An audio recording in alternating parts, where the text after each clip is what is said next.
Hello, I am the Movie Nut, and welcome back to the channel. Last night I went to see Spider-Man No Way Home with my girlfriend and my cousin, and I just wanted to record my thoughts about it really quick. No spoilers, by the way, because the movie's just out. If the camera's kind of like wobbly, my phone like tries to autofocus on my face. I'm holding it steadily as possible, but it's gonna be a little bit like awkward.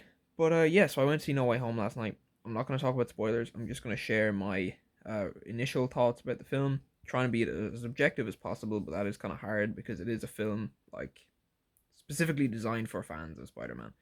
And then later on down the line, maybe a month or two, I'll do like a detailed video about it because there's a lot that I want to say about the film. First thing I'll say is it exceeded my expectations. Now, I kept my expectations quite low going in because I didn't want to be disappointed, but it actually surpassed them. Not only was it a good movie on its own merits, but the way it chose to handle certain things, it actually made the other MCU Spider-Man films better. Common criticism people have of MCU Spider-Man is he's just like Iron Man Jr., or he's too powerful, he has too much stuff, and this film puts him in a position where he doesn't have that kind of stuff, which I really, really liked. Um, the dynamic between the main characters is great, as always. I love um, Peter, Ned, and MJ's relationship. I think they're great. The jokes, for the most part, were pretty good. The really infamously bad line from the trailer, like the Scooby Doo this crap thing, was changed. It's still not good, but it's better. And yeah, I noticed some of the stuff from the trailer wasn't in the film. Some things were changed slightly and always improved. If there were things in the trailer that I thought looked dumb, a lot of the time in the film with context, they're a lot better. The action scenes were really good for the most part. There's an amazing fight scene in the middle of the film that's one of the best Spider-Man and maybe MCU fight scenes. Some of it can be a little bit choppy. Like MCU fight scenes are weirdly inconsistent. Sometimes they're excellent and sometimes they're really bad in the same film. This doesn't have any terrible ones, but there are a couple where it's a little bit disorientating. It's hard to see what's going on. There's also like a one plot contrivance that kind of got on my nerves. It's sort of like this magic fix all kind of thing that they have in the film, and it's kind of hand waved away. It doesn't annoy me too much because we're watching a film with man powered Spider Man. What the fuck did I just say? A spider powered man and a wizard and fucking. So it doesn't annoy me too much, but I do like when people sort of resolve conflicts on their own. One thing I loved about the film is like the emotional core. I was worried that if you hadn't seen old Spider-Man films, like if you didn't give a shit about Alfred Molina and Jamie Foxx, then you wouldn't care about this movie.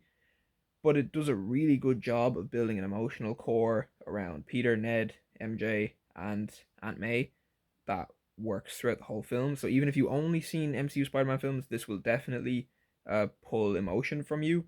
Obviously, if you haven't seen another MCU film, then this probably won't do anything for you at all. Fan service is amazing in this film. Without going into spoilers, it's pretty much everything that you could want from the film. That's all I can really say about that. People can kind of tell by now because the review scores are so high that we are not going to be disappointed. But yeah, I just want to say that it's actually handled better than I thought it would be. Which, like, it as far as fan service, it went so far past my expectations that it just blew my mind. Another thing, I don't believe this is a spoiler, but I was worried from the marketing that the villains, with the exception of Doc Ock, would just be kind of like obstacles from the fight. But they all get really good characterization. They all get a lot to do, like dialogue wise, acting wise, and it sort of reminds you of why they were all chosen in the first place. Like every one of them has like a little bit to kind of flesh out their character a bit more. They're not just, hey, look, I recognize him. That's all I really have to say about the film without getting into spoilers. I love the ending as well. But that's kind of, I need to go into that in detail. But the ending I thought was amazing. So that's all I can really say without spoiling the film. I can't give it a number score because it is such like an emotional fan servicey film that it's really hard to be objective right now. Like I couldn't give this film like a score.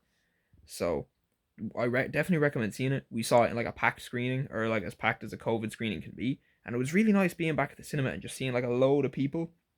That was a really nice feeling.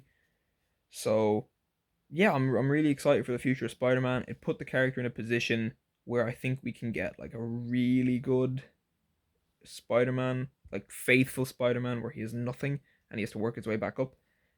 And yeah, I really like the film. I'd really recommend it. There are nitpicks, but every fucking film has those. I'm very satisfied as a fan and as a film fan as well. So yeah, that's pretty much all I have to say. Sorry, it's kind of rambling and out of breath. I'm not editing this, so it's just kind of my fresh thoughts from seeing the movie. But yeah, I hope you guys enjoyed, and I'll see you in the next one. Peace.